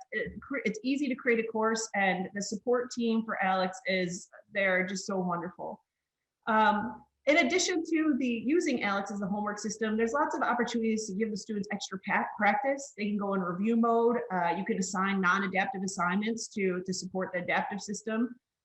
They can actually go in and create as many adaptive worksheets. The system will just pump out some questions for them to work on problems. The reporting, it's kind of ridiculous how much data you can get out. I'm going to highlight are the reports that you can easily identify at-risk students. And so I do this numerous times where when I see I have an at-risk student, I'll just send them an email and say, hey, what's going on? And they're either stuck on a problem and I can help them with that, or there's something going on in their personal life and I can kind of make accommodations for that. The last three, I'm going to go into greater detail here. Sorry, let me just click on this. The last three, I'm going to go into greater detail. The flexibility and it's highly customizable. So what that means is that when the pandemic hits, my homework and testing, it was an easy switch for me because Alex is just so customizable and I can do everything in there.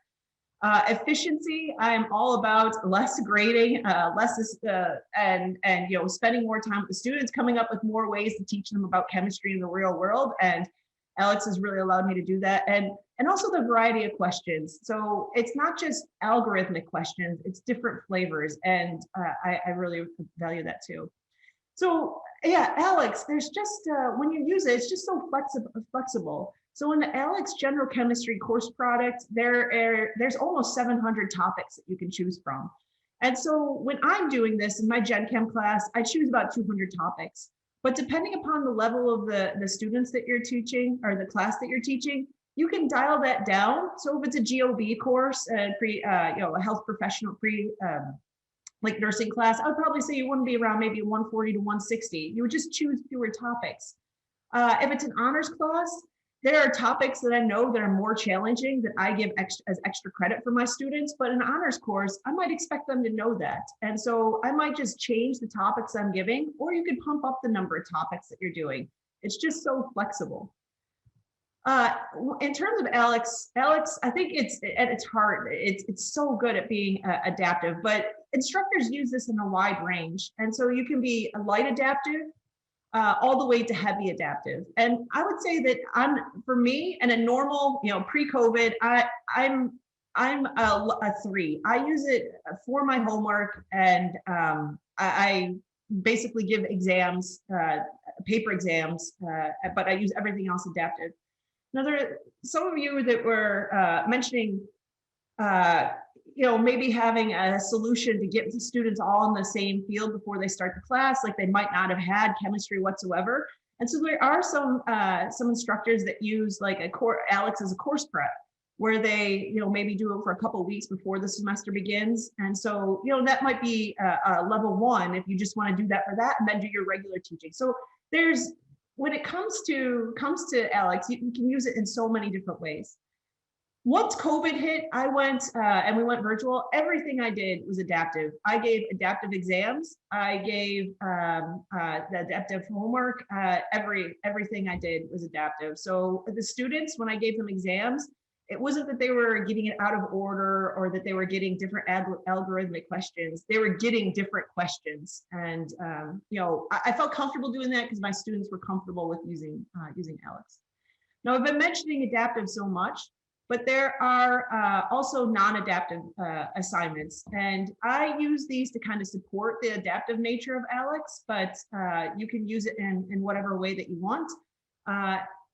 I briefly mentioned that I'll assign like bonus questions as a non-adaptive assignment if it's a really challenging one, but I think it's good to challenge those students that are really strong. I used it when I went virtual. I used non-adaptive assignments. I gave practice quizzes and practice exams that were non-adaptive to give them extra homework. And you can create any sort of non-adaptive assignments to kind of support what's going on. Okay. So the other thing is efficiency and better use of time. So I kind of put up here how much time I spent creating homework, grading the homework, my absolutely least favorite thing, writing quizzes, and then you write this quiz, and maybe I'm slow, but then you get to grade it. What a wonderful thing. It's wonderful because I love to assess students, and I'd like to see where students are, and so quizzes are a way that I do that. I would give a weekly quiz on Wednesdays. As I spent more time in education, you tweak and everything. In the beginning, I always made them worse points. Towards the middle, I was making them that they were just optional, that they could do them on their own. But all that stuff takes time. When I go to ALEKS, it saves me time because I don't want to over-assess the students. And in ALEKS, we have these things called knowledge checks. I'll mention what those are in a little bit. But at the end of the day, I just want the students to know the material. And these knowledge checks are a great way. I message it to the students that these are quizzes. You want to take these in a quiz-like environment, so that way you know actually what is going on. This is something that's built into the system. It is customizable. It's not customizable. It is individualized to the student based upon where they are learning in the course. And I think it does a more efficient job than me, and it takes no time. And what's wonderful about that is that when I use these adaptive assignments, it allows me to put that time that I would be doing to these things that ALEKS can do on other things. So improving my course, creating new worksheets. The last class that I taught pre-COVID was a buffer demo day where I went through, had a demo, and had the students work on an interactive worksheet. And it was wonderful. The whole thing is like what I always want to do a 45-minute demo where the students were answering problems about it. And that's my last memory of teaching before the pandemic. And I'm glad it was such a wonderful one. But I can do that stuff because I have that extra time. And then helping my students outside of the classroom. So, I have these, I still have office hours by appointment, but I have these help sessions, and students are showing up to them, and I find it more useful. The question variability. So again, beyond algorithm, I can't speak right now. So one topic that I absolutely love in ALEKS, it's probably my favorite, is solving limiting reactant problems in solution. So it's a challenging topic, right? The limiting reagent one, it's a lot of calculation. And instead of just when you assign this topic, there's actually 4 different flavors that the students can get. Now, these are all things, if you assign this in the adaptive homework, it'll just show, one of these different flavors, but the students really have to understand what's going on in order to solve it properly. So they can't just plug or chug. They can't just say, oh, this is how I did this one. This is how I do the next one. They have to read it. They have to understand the chemistry that's going on. And then they have to kind of figure out what type of problem is it. And then once I figure out, oh, it's a spectator ion problem. Oh, that concentration doesn't change. I just love this problem because if they can get through this topic, then they really understand how to do a limiting reactant problem. So this is one example of a topic. This is not an unusual thing. Almost for a lot of the topics, there's different flavors, and I'll show you that as we go along. But it's one of the things that I value when I'm using ALEX. Okay, so I've talked about why I like using ALEX or why I like using it. Now I want to go and explain the how and why ALEX works. So the first thing to understand is that ALEX is a mastery-based system. And so my kids, my 6-year-old boys and I are huge fans of Netflix Nailed It. And it's just such a wonderful show because basically you were watching these people go in and build these cakes. I'm a cake decorator, and they get to do it in like, 3 hours, and it looks not the best because they're not experts, right? They haven't mastered the techniques. And so in a mastery-based system, that is, giving a time limit and telling them just get out what you can is not the mastery-based system. And mastery-based, you would tell them you have unlimited time. Go figure out how to make the foundation the right way, the cake. Then figure out how to stack it. Then figure out how to make the decorations, how to put it all together. So at the end of the time, you have this wonderful product and you've really mastered how to do it. So ALEX is a mastery-based system. You can't get a C and keep going on. You have to learn the material before it lets you keep going on. So that's one piece to ALEX. Other piece is the difference of this idea of equality versus equity. And so I like to show this picture here because we've been talking about students coming into the classroom with all different experiences. And so that's kind of like these two different flowers, right? You have these different students coming into your classroom. Some are coming in and, they kind of are well prepared, and you have others that, maybe there's a drought. And if you give them the equal solution, which is the same amount of water, well, what's going to happen? One will still flourish. The other one is not getting the resources that it needs. Now, if we talk about equity, then what happens is you take into account their background. So over here at this picture, we see that they have different backgrounds. And so we provide the right amount of resources to that particular situation. So the flower that's in the more temperate climate does not need as much water, but the one that's in the desert, that they need more resources. And so how does this translate in the classroom? If for equality is we would give all the same resources, all the same amount of time, all the same information, non-adaptive assignments. But because students aren't starting in the same place, giving them the same blanket resources can provide inadequate and unfair support for many. So what's equal may not be entirely equitable. For equity, what happens is we want to examine or take a look at their backgrounds because of these unequal circumstances. I heard about ESL, there's underserved populations, student with disabilities, the level of preparedness because of the pandemic, and give them this individualized, personalized experience. And so how does this work? Well, it works because ALEX uses artificial intelligence that can make these adaptive assignments that tailor the content to each individual student's needs. So students that are stronger, they can show, and ALEX can figure out that they know the material, and so it won't ask them questions that they already know. There's no reason to. They're going to constantly keep them at that fringe between what they know and what they don't know. But at the other extreme, students that are struggling, ALEX will see this and it will provide them extra remediation to get them to the same level of their peers.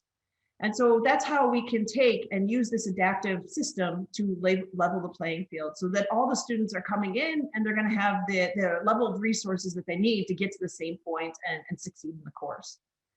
So again, what's equal may not be entirely equitable. And so that's where this adaptive solution comes in.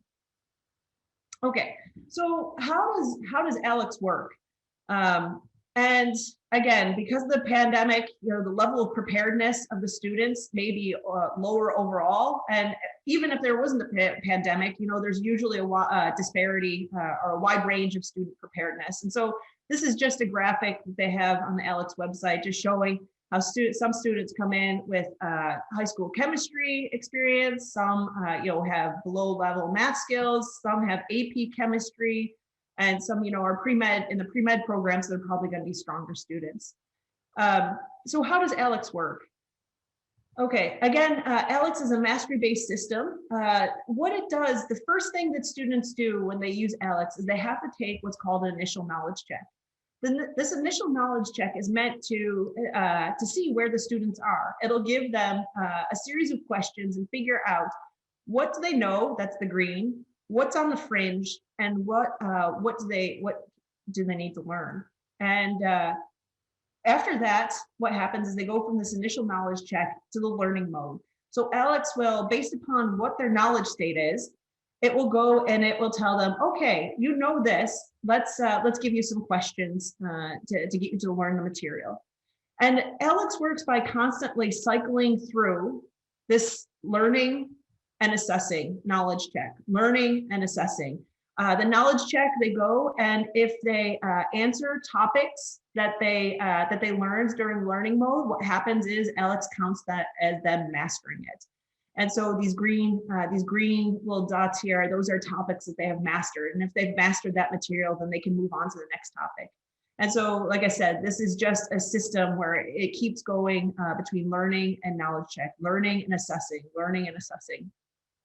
And with the outcome at the end is that all the students, they master the topics at the pace and using the resources that they need.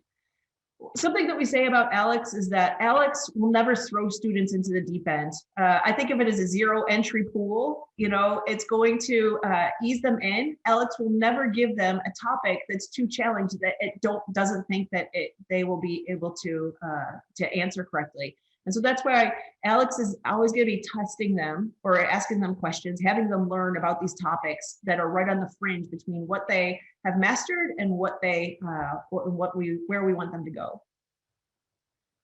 So I like to show this graphic because talking about leveling the playing field, this is from my first semester of using ALEX. It's that second semester of Gen Chem. And I have the final exam grades on this axis. I have the initial knowledge check. So I gave 95 topics. And so this is how many of those initial 95 topics the students answered correctly. And then the red circles are the students who ended up with an A in the course overall. And the black numbers are the total hours that they spent in ALEX. And so I like to show this, and this isn't unique to this semester. It happens every semester that I use ALEX, is that it does not matter where students come into the classroom. At the end of the day, anybody throughout the classroom or anybody with any level of preparedness can end up with an A in the course.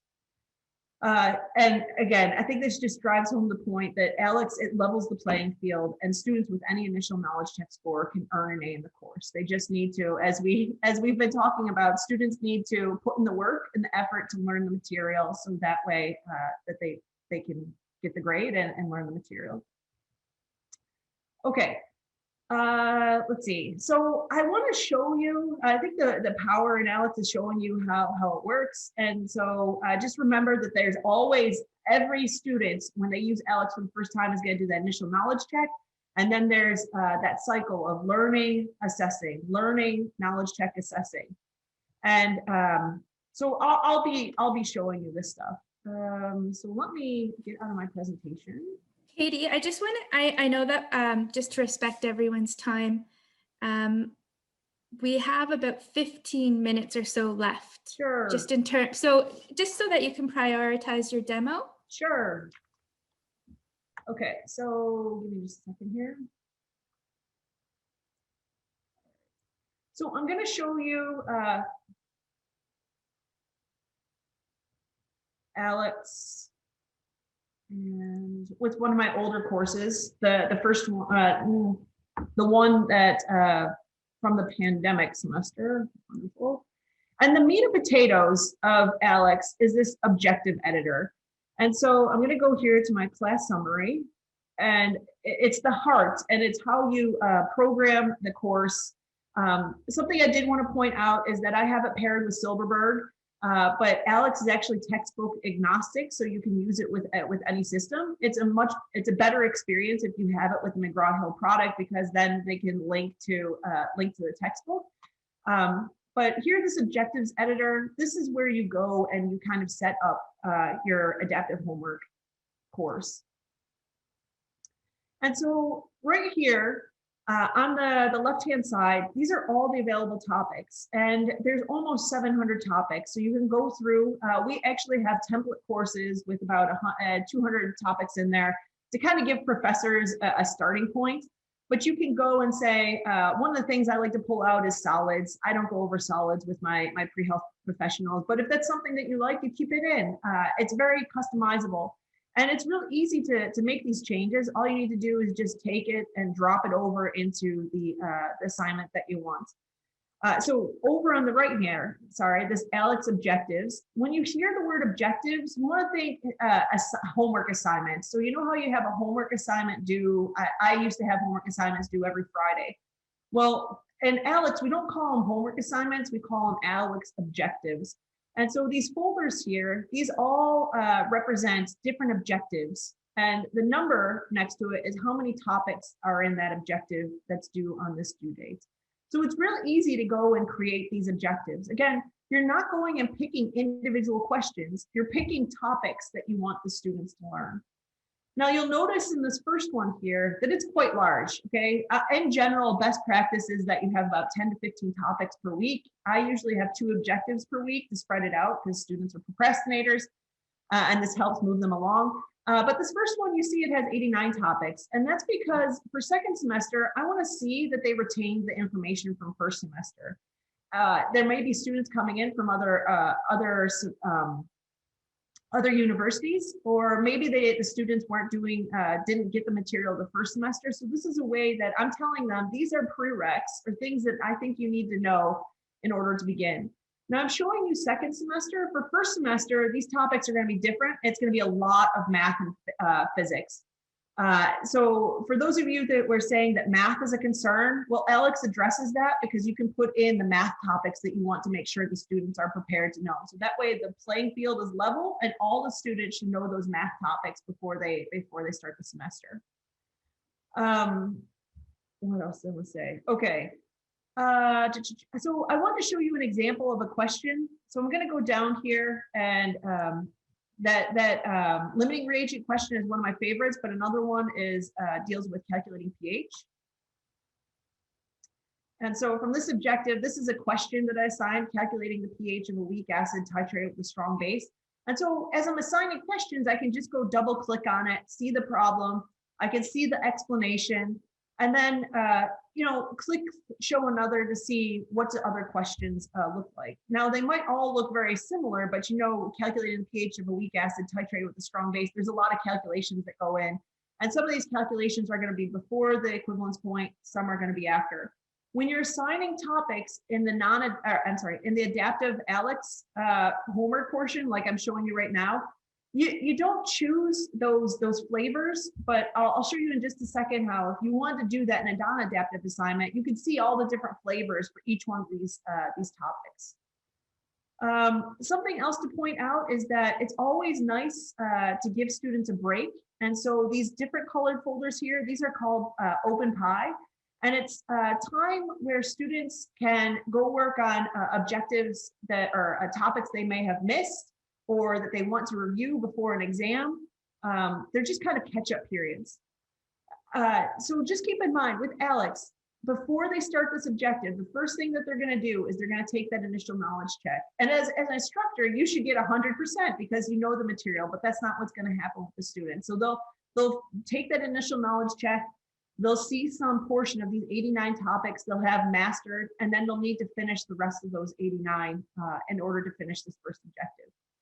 Then remember, ALEKS works by a series of learning and assessing, and those assessments are these A. They stand for post-objective knowledge check and assessment. And so a best practice is to have these assessments every 10 to 14 days. And so this is how you kind of read the objectives editor and when you're assigning your adaptive homework in the course. This is the heart of ALEKS, the adaptive portion. I do want to show you though the non-adaptive assignments. So I'm not going to save this. It's easy to go and make non-adaptive assignments, and you can make homework, you can make quizzes, you can make exams. Let's see. So I'm going to go here. All you would do is just click new assignment, and here are the different things. I'm going to show you, let's say, a quiz. And so you could enter in all the information. I just want to show you how you would go and actually assign the questions. So those different objectives, homework assignments, if you want to make it specific to, I showed you that question from the titration, 19CD. If I wanted to give a quiz just on this objective, well, here are the 3 topics that I had in here. And if I go and click on this, these are those different flavors. So if I wanted to make it that the students just got any question, I could just drag over any problem from the set. But if I wanted to make sure that they knew where the acid in excess, I could assign that. So when you're making non-adaptive assignments, you can go and drill down and make sure you get to the point. And there's other settings in here for a quiz. The difference really between the homework and the quizzes and the tests are kind of like the settings that are selected. So for a quiz, you probably don't want to have them have access to this. For sig figs, there's different settings on if you want them to know sig figs and be able to make sure they enter it the right way. There's settings for that. What else did I want to show you? You can assign to specific students. So if you want to have different versions for some reason, or if you only wanted to give it to a certain subset, you could go and assign it to specific students. There's also options for Respondus, which is kind of a proctoring service. So those are the non-adaptive assignments. I want to show you those reports because they are something that I actually use quite a bit. I'm showing you my colleagues' insights. These are useful to kind of get a snapshot. They're sent every Sunday to you. And there's different insights about failed topics, decreased learning, unusual learning, and procrastination. And so you could just come in here. Unfortunately, because this is actual data, he doesn't have any students with decreased learning, unusual learning, or procrastination. But with failed topics, you can see that this is the topic the students were working on. And you dial this down, it shows you the students and then the learning sequence. So X's mean that they answered incorrectly. These gray little papers here mean that they just checked the explanation. And you can see that they spent some time on it, but they weren't able to get answer this question correctly. So if I see this, I might approach them in class and say, hey, it looks like you were having a hard time with Avogadro's number. Do you understand, or do you mind if we go over this question?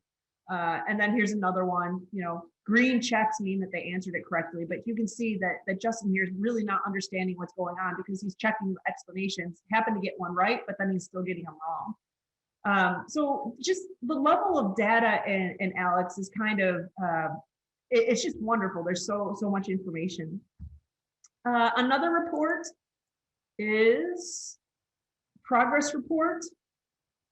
I like using this because you can kind of spy on your students a little bit and see if they're actually working currently. There's little green dots.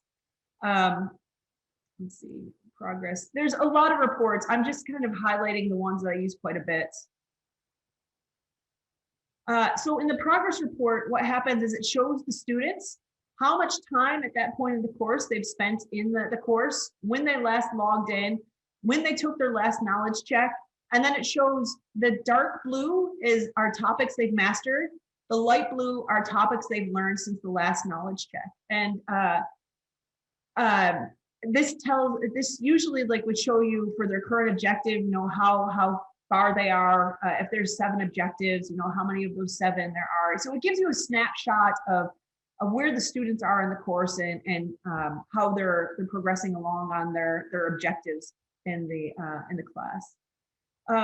Another thing I want to show you, and this is the one that I absolutely love the most because we're talking about engaging with our students, and this is the report I use to interact with my students quite a bit. even though every student is getting a personalized, individualized experience, they're not getting the same questions, they're not getting them in the same order, this is tailored to that student. I know exactly what the students are doing. And if you click on students here, you can go to reports. And my favorite is this time and topic, because I can see exactly how much time they're spending in here and what they're doing, how they're answering the questions. So this is for Zach. And the light blue means that those are topics that they learned. Orange means those are topics that they learned, or it corresponds to the amount of time they spent, but they didn't actually learn the material. And you can go and click on these bars. Oh, the other thing is these little ribbons here, that means that those are knowledge checks that he took. So I'm going to click on this one here. And so you can see for every day what he's been doing. If you click on this, then it shows in order the objectives, the topics that he was working on and how he did. So again, the gray means that he looked at the explanation. The X's mean that he answered it incorrectly. And so if a student answers something incorrectly, maybe they do the same. They would send me a message and say, hey, I had trouble with this question. What am I doing wrong? And first of all, they know me, and I would say, you've got to show me your work. And then you can bring it up and see what they answered, and kind of what I would commonly do. I have a Surface Pro, so I would take a screenshot, and then I would meet with them and write on the screen to show them, work through the problem with them. And when we're meeting virtually, this is one great way to kind of get that human connection with the student, because I can see exactly the problem that they were working on. I can see what they answered, and then I can meet with them virtually to go through and work on it together. And I just love this report because I can see what the students are doing and help them out with their homework and go back and look at the questions that they're doing. Okay. Katie, sorry, we are just entering the very top of the 45 minutes. I just wanted to gauge everyone's, I want to respect everyone's time. Are we okay to continue in the demo for maybe another 7 minutes or so and then head into the Q&A? Maybe just type in the chat, yeah, Claudia's okay with that. Holly, Yoram, and Una, and Susan, maybe if you could just, yes, Rashmi. Okay. Fine, awesome. Okay, I'm gonna give it back to you, Katie. Okay, sounds good. I want to show you the grade book. So when you go and set up, let's see. Oh, I need to go back here. So for the grade book,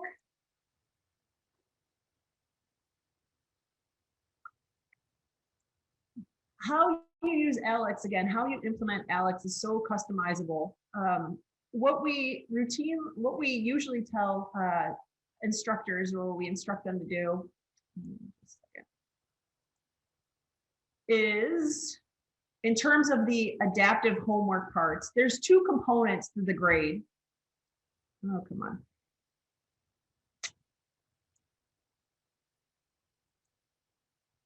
There's two components to the grade. There's what we call the objective part, and the objective score is the average of all the scores they get on the objective. When they, for some reason, the gradebook setup is not going to come up, but so the objective score is for each objective, the students get a score, and this score is based solely upon completion. And what that means is if there's 5 topics, and the student by the due date answers 4 topics, they would get an 80% for that objective. And so that's what all of these are. These are my objectives. These are the scores that the student got. And so when I'm giving them an Alex score for their homework, I usually have Alex be about 15% of their score. Half of that is going to be the objective score, that they're completing the work on time. The other half is what we call this pie progress. There were 209 topics in the course, and I record their pie progress, or how many pieces, how many of those topics they actually completed at the end of the semester. And so on May 7th, right before the exam, this is the number of topics that the students had learned or had learned by the end of the semester. That's the other half of the score. So 50% is that they're doing the objectives on time. 50% is that they're completing it by the end, or they're learning that material by the end of the semester. So students, sometimes they'll come to me and they'll ask for an extension because of something. And I hate being the person that has to go and decide who gets an extension and who doesn't. So what you explain to the student is that, oh, you might lose the points for the objective score, but you can get half credit back by completing that topic by the end of the semester. So that's how we recommend having the grade be calculated for the adaptive homework portion. If the grade setup had come up, I'm not sure what I'm clicking. I think it's just my computer. You could also put in those non-adaptive assignments and make them a fraction of the homework score too. But the power of ALEKS is this adaptive piece, and it's unlike any other system that's out there in that it's truly adaptive and gives students that unique learning experience. I just want to show one more slide. Let me go back here. There's so much more to show and in ALEKS, but I just wanted to give you a taste of what it looks like.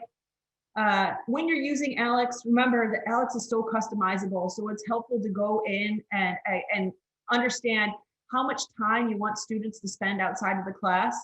And that's helpful for when you're using that objectives editor to figure out the number of topics and kind of the spacing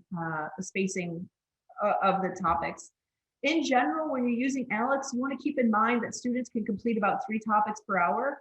Now, obviously, in the beginning of a Gen Chem 1, students usually are coming in with some background knowledge, and I've seen like maybe they complete 10 to 11 topics per hour. And then in second semester, when you get to those really heavy complex ion questions, it might be lower.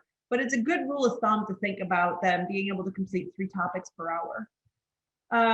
The post-objective knowledge check, keep in mind that ALEKS works by that system of cycling between learning and assessing.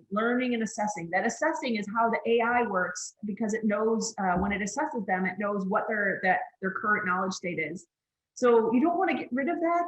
And we recommend that for best practice is to have those assessments be every 10 to 14 days. The tracking the student progress, I love using those insight reports, but another one that's really useful is there's this tile in ALEKS that says students not recently logged in. And so I'll take a look there. And if it's, if they haven't logged in 5 or 6 days, then those are the students that I reach out and say, hey, what's going on? Do you need help with anything? The extensions, you are able to make extensions on everything, but I've been helping with implementation, and you don't want to fall into the trap of offering extensions all the time because you want students to stay on track. Just keep in mind that students can still get half credit. This is how you can look like the good cop. They can still get half credit by completing those topics by the end of the semester. And that's the goal, right? Is getting students to learn by the end of the semester. So I personally like having 2 or 3 objectives per week. Students are procrastinators like me in general. And so you can see the activity, and I'll tell you, it always spikes on due dates for objectives. And so I like having more objective due dates to kind of help them, space out their time. So with my teaching style where I know exactly what I'm teaching, having 2 or 3 due dates is not bad. If you're kind of fly by the seat of your pants or don't really follow a schedule so much, then it might be better to keep one objective per week. So that way you don't have to go and customize or change your objective editor that much. And then one final thing is that I've been in on calls, and non-adaptive is important. I think it's important to kind of support what's going on in the adaptive. But it's heartbreaking to me when people come to ALEKS and don't take advantage of the adaptive power. The adaptive power is giving those students this unique experience, and it's going to help them learn in the most efficient way possible. This is a new concept, not only for professors, but for students. And so messaging is extremely important. And I have all sorts of messages that I like to give my students, but I will keep for another time. Thanks for listening, and I would love to answer any questions that anyone has. It brings us to the end of our session. I really did want to say thank you to everyone, Rashmi and Katie, for helping facilitate today's really lively conversation. And to our audience members, I know it's a very busy time for everyone. Everyone is trying to wrap up their winter semesters while looking ahead to see what are we doing for fall 2021. Right? So hopefully, this will sort of bring some clarity. We've provided you with some options going forward. what I'd really like to emphasize again is that if you do have any questions about Silberberg, Alex Chemistry, any of our Connect virtual labs, please feel free to reach out to me. We'd be happy to connect you even further with Rashmi or Katie if you did have any more questions. So with that, I'm gonna, leave us on a high note and say thank you again and have a very, very great end to your winter semesters.